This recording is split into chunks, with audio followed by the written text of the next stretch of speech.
So guys, simula nung nag-umpisa akong mag-vlog dito, as you see, ang dami kong dark spots sa mukha. But, compare noon, ito ngayon, medyo nawala na siya.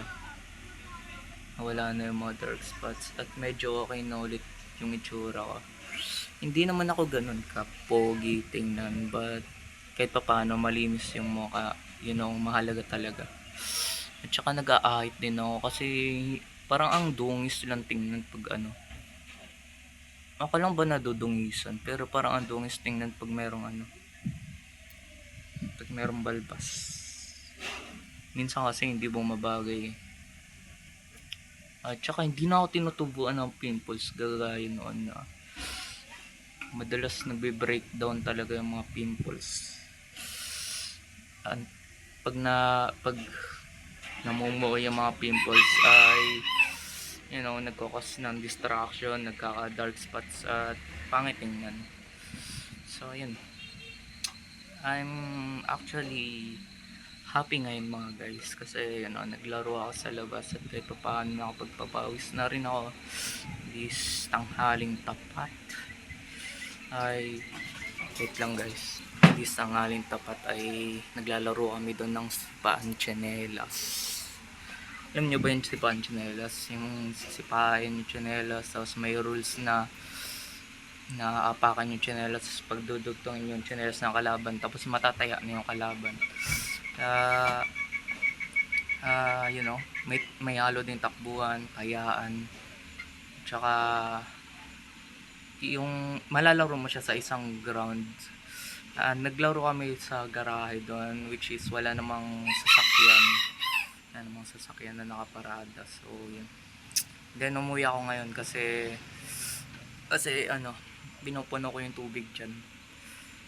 At habang naglalaro ako kanina, suot ko tong headset, nagpapa-music ako and sobrang upbeat na naman ang mood ko kanina. Super, that things going good lang.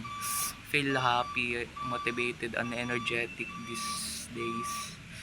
Then, hindi ko lang alam. Baka hindi lang ako nakapag-energy drink. Kasi putik, mo yun, pag hindi ka nag-energy drink, parang mawawala energy mo minsan.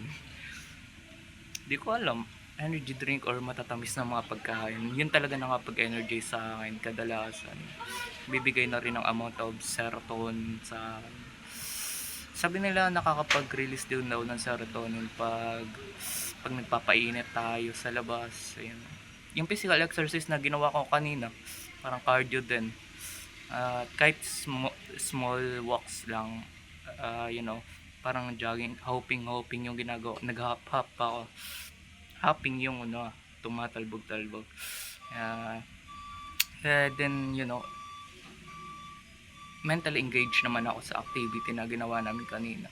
So, lucky kasi parang bibihira ko na lang maranasan yung ganong activity para sa akin. Kasi ginawa ko yun noon nung bata pa ako eh. Wala pa akong cellphone noon. Yung nagpapapatintero, yung mga classic games na ginagawa natin physically. Filipino classic games na pwede mong laruin sa labas pag wala kang magawa. Tamaan lata, something, manchinelas. And then, it's a bit nostalgic dahil ginawa ulit namin kanina with my friends dyan na mga bulilits, mas malilit sila compare sa akin. Ako lang ata yung medyo matanda daw. Pero personally, nile-level ko yung sarili ko sa kanila kasi kung makikilala mo naman sila, hindi mo naman sila maituturing na malilit na bata. Medyo matured din naman sila mag-isip. At parang, kalakihan mo lang din mag-isip. So yun, medyo makukulit lang talaga kasi yun nga, mga bata pa. So yun, na-enjoy ko lang yung activity ko kanina. At